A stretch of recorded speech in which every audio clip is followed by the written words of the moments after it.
जय भीम, जय प्रकृति। मैं अमृता मिलन। आप देख रहे हैं 85%।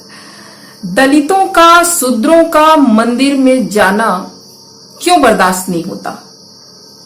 इन सवर्णों को, तथाकथित जो मनुवादी हैं, जो ब्राह्मणवादी हैं, जो सवर्ण हैं, इनको दलितों का, शूद्रों का मंदिर में जाना बिल्कुल भी बर्दाश्त नहीं होता, जरा भी बर्दाश्त नहीं होता।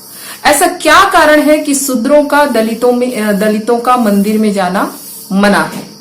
ऐसा क्यों है? और ऐसा कब से हुआ कि दलितों का, शूद्रों का मंदिर में जाना निषेध कर दिया गया? क्या कभी आपने सोचा है?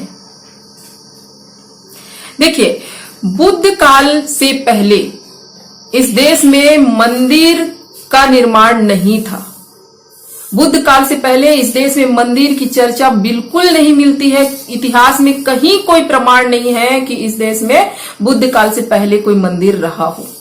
तो बुद्ध काल के समय में इस देश में हजारों, लाखों की संख्या में बुद्ध विहार, बुद्ध स्तूप और बुद्ध मठ का निर्माण कराया गया। सम्राट अशोक ने खुद अपने समय में 84,000 बौद्ध स्तूपों का निर्माण कराया।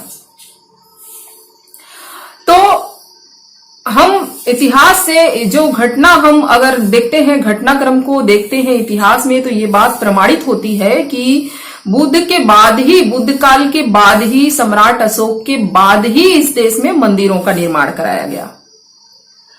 हम ये पाते हैं कि पुष्यमित्र शुंग, जो कि मौर्य वंश का जो राजा था, राजा बृहदत्त का सेनापति था, और राजा बृहदत्त की हत्या पुष्यमित्र शुंग ने एक साजिश के तहत की। और राजा बृहदत्त की हत्या करने के बाद ये वह दौर था जब हजारों, लाखों की संख्या में बौद्ध भिक्षुओं का सर काटा गया।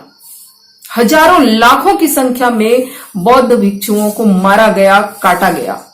और उस समय में जितने भी निर्मित बौद्ध स्तूप, बौद्ध विहार या बुद्ध मठ थे, उन सबको नष्ट किया गया, उन सबको तहस नहस किया गया, समाप्त किया गया। बहुतों को जमीन में दफना दिया गया, गाड़ दिया गया। जो बौद्ध ग्रंथ थे, उन ग्रंथों को जला दिया गया। बहुत से बुद्ध विहार हैं, बुद्ध की प्रतिमाएं हैं जिनको जमीन में गाड़ दिया गया, दफना दिया गया। और बहुत से ऐसे बुद्ध विहार या बौद्ध स्तूप हैं जिसको हिंदू धर्म के देवी देवताओं के रूप में रूपांतरित कर दिया गया।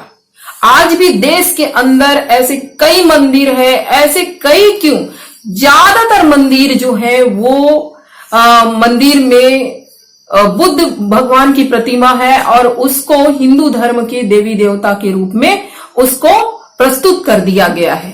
उदाहरण के तौर पे मैं आपको बताऊं तो जैसे सिंहेश्वर मधेपुरा स्थित जो महादेव का जो महादेव मंदिर का जो गर्भगृह के दीवार में बाह्य भाग पर जो स्थित है बुद्ध की मूर्ति, आप उसको देख सकते हैं। उदाहरण के तौर पर मैं आपको बता दूं, मुंडेश्वरी मंदिर, कैमूर बिहार, आप इसको देख सकते हैं। तिरुपति बालाजी जो मंदिर है आंध्र प्रदेश का, आप उसको देख सकते हैं।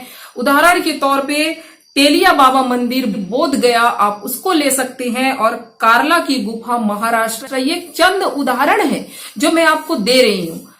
आज भी जहां जहां इस धरती की, इस पृथ्वी की, भारत देश में खुदाई हो रही है, वहां पर केवल और केवल बुद्ध भगवान ही निकल रहे हैं, बुद्ध की प्रतिमाएं ही निकल रही हैं। इसका तात्पर्य यही है कि इन सवर्णों, मनुवादियों के द्वारा तथा कथित जो इनके देवी देवताएं हैं उनको रूपांतरित किया गया है, मतलब बुद्ध के स्थान पे उनको स्थापित किया गया है। और यही वो वजह है, एग्जैक्टली यही वो वजह है जिसके कारण दलितों को, शूद्रों को और उनके साथ साथ महिलाओं को मंदिर प्रवेश से निषेध किया गया।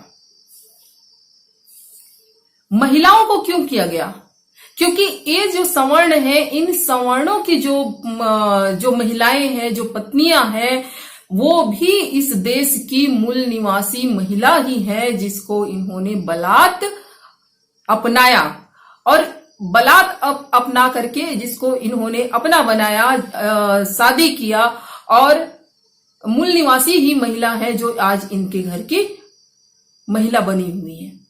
तो दलितों शूद्रों के साथ साथ महिलाओं का भी मंदिर में प्रवेश वर्जित कर दिया गया, ताकि ये अपने धरोहर को, ये अपने विरासत को, ये अपने इतिहास को ना पहचान सके।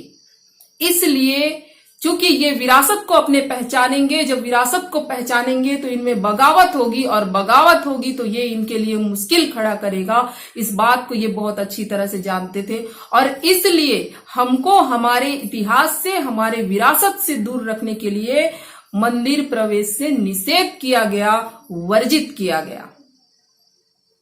और चूंकि धीरे धीरे उस समय तो ये हमको अपने मूल निवासियों को जो है हमारे विरासत इतिहास से दूर रखने के लिए, हमारी पहचान में ना आए, इसलिए हमको मंदिर से दूर रखा गया, हमारा प्रवेश वर्जित किया गया। लेकिन धीरे धीरे ये जातिगत भेदभाव का रूप ले लिया, और आज केवल जो है वो दलितों का ही मंदिर प्रवेश जो है वो निषेध कर दिया गया है।